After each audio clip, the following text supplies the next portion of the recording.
Alors, on est à l'Hôtel de l'Industrie, qui est un lieu magique, historique, où depuis 220 ans, les industriels, les scientifiques, les politiques, les élus locaux se réunissent pour imaginer ce que devrait être l'industrie de demain. L'industrie en 1801, ce n'est pas la même que l'industrie en 2022. Donc à chaque fois, on doit se réinventer et se reposer la question entre eux, représentants des citoyens, industriels, scientifiques. Donc là, on le fait en permanence.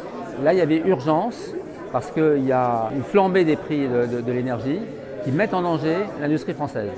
Donc nous, on se bat pour l'industrie française, pour l'économie en permanence. Là, les prix flambent, on risque de tout mettre le travail qui a été fait depuis ce temps par terre. Donc il y avait besoin de réunir un peu tous ceux qui s'intéressent, tous ceux avec qui on bosse en permanence dans les territoires et à Paris, les élus, etc., pour dire qu'est-ce qu'on peut faire pour essayer de convaincre le gouvernement, l'Europe, les régions, les entrepreneurs et leur donner un peu des directions parce qu'ils ont besoin d'avoir un peu de sécurité.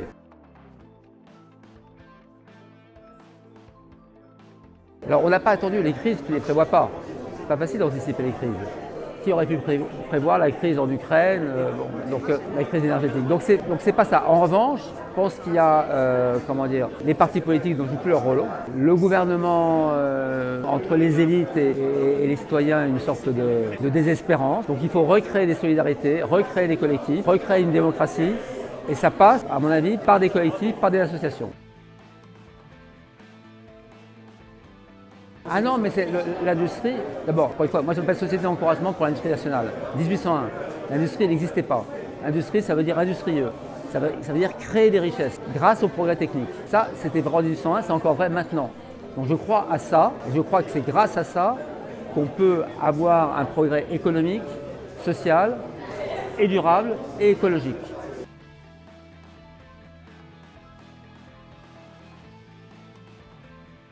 Je pense d'abord qu'il faut que cette cause industrielle elle soit multipartie. Entre la droite et la gauche, je pense qu'il n'y a aucun problème. Et il faut expliquer à nos amis écologistes et ils adorent ce qu'ils font que ça passera quand même par le progrès technique et donc par l'industrie. Donc ça c'est le premier point. Et puis moi je prends l'Europe à fond. Donc je pense qu'il faut expliquer également à nos camarades allemands et européens qu'on a besoin de s'unir. Autrement on n'y arrivera pas. Que par rapport à ces blocs, chacun pour soi, américains et chinois, si on ne joue pas solidaire, on n'y arrivera pas.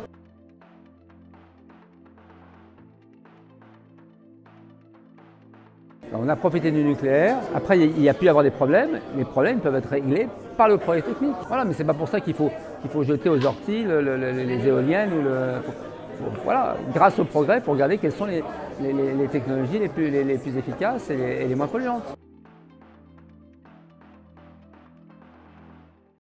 Alors pétition, manifeste, appel, moi j'ai envie de dire bougez-vous, signez ce manifeste, signez cet appel pour que, on a besoin d'industrie. L'industrie c'est l'emploi, c'est un emploi qui est durable, c'est derrière dans les territoires, pas uniquement dans les métropoles.